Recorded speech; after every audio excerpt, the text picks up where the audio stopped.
আমার কিছু লাভ নাই, আমার ঘর শেষ করে দিয়ে গেল। না আপনার ঘরে রাইতে থাকার জায়গা না। আপনার ঘর তো শেষ করছে, কে শেষ করছে? আমার ঘর তো শেষ করে না। আরে আল্লাহ, না শেষ করছে কি? আগুন আরে যাই না তোরে আমি লেখাই আপনার ছেলে, মামার ছেলে, আমার মামা।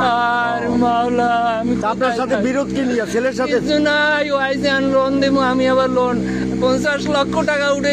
তো কাজ করে কি? কোনো কাজ? ও বিদেশে দেয়, ও উন্নির ব্যবসা করে এই দেশে, এই করে ও। আপনার সমস্ত তো নিঃস্ব। আমার যা ঘরে ছিল মানুষ যাইতে দেন, ধান লইয়ে গড়াই রয়েছে, গ্যাস দিয়ে খুললে এবার আমার গ্যাস জ্বালাইতেছে। আরে আমার, আপনার কত লক্ষ টাকার ক্ষতি হয়েছে?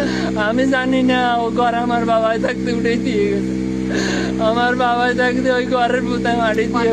লক্ষ টাকা খরচ হয়েছে, 1 বছর ধান সিদ্ধ করে বানাই। আমার কিচ্ছু নাই, সব আমার ঘরে। বড় বড় সব। আর আমার চাউল হলো 3 গ্রাম চাউল করে। আমি এটা ফেসবুকে দেওয়ার দরকার নেই, একটু অবজার না অব যাইতে পারেন না। না অফ দেওয়ার অর্থটা কি? ফেসবুকে দিলে কি আপনার অনেক নাম না হইছে? তোমার একটা ঘটনা, তোমারও তো ঘর, এই ঘরটা তো তোমার। ভিউ হইছে না, আমি আগুন দিছি আমার ঘর, আমি করছি, সমস্যা কি? না তোমার তো অধিকার নাই, তোমার ঘর হইলে তোমার তো অধিকার নাই আগুন দেওয়ার। কে বলছে? তুমি সন্তান জন্ম দিতে পারো, তুমি খুন করার অধিকার তোমার নাই। কে বলছে? তুমি আইন তো আমার শিখাইতে পারো না। তুমি প্রশাসন আছে, এই আইন তুমি আমার কাছে প্রশাসন আছে, প্রশাসন বলছে না, প্রশাসন সব নাই, এরা দেখ। এটা জনগণের আছে, এলাকার জনগণের আছে কিছু এলাকার দায়িত্ব জনগণ করতে। আগে ছিল কোথায়? আগে ছিল কোথায়? আগে বলছো জনগণের কাছে। তুমি তো একটা মানে তোমার বাবার বাড়ি বা তোমার নিজের বাড়ি, এটা তো তুমি নিশ্চয় করে মানুষ নিরাশ্রয় করতে পারো না, এটা তো তোমার অধিকার নাই।